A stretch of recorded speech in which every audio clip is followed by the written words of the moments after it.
تو سلطان باہو رحمتullah علیہ کی تعلیمات کو سمجھنا اتنا آسان نہیں ہے، کیونکہ لوگوں کے نزدیک جو مرشد لوگ سمجھتے ہیں، مرشد وہ ہوتے ہیں جو اہل کرامت ہوں، جو تقدیریں بدلے.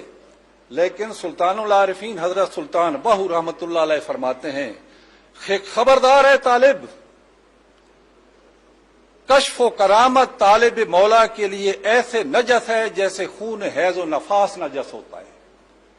مرشد کامل پر فرض عین ہے کہ اپنے طالب پر کشف و کرامت کی راہ بند کر دے. آپ اندازہ لگائیں کہ آپ کے نزدیک مرشد کا مقام کیا ہے، اور یہ کشف و کرامات کیا چیز ہے جنہیں ہم نے مرشد کا معیار سمجھ لیا ہے. اور جو مرشد تقدیریں تبدیل کرتا ہے، آپ فرماتے ہیں وہ تو تسلیم سے گرا ہوا ہوتا ہے جو تقدیریں تبدیل کرتا ہے. کیونکہ ہر انسان کی تقدیر اللہ نے لکھی ہے، وہ اس کی رضا ہے. جو وہ قبول نہیں کرتا، وہ اس سے اتفاق نہیں کرتا تقدیر الہی سے اور اس میں تبدیلی کرنا چاہتا ہے، وہ تو اپنے منانا چاہتا ہے. وہ کامل کہاں سے آ گیا؟ مرشد تو وہ ہوتا ہے جو اپنے طالب کی تقدیریں نہ بدلے، بلکہ اس کو مشکل وقت میں صابر بنائے اور فراخی کے وقت اسے شاکر بنائے، تقدیریں تبدیل نہ کرے اس کی. مرشد کا یہ کام ہوتا ہے.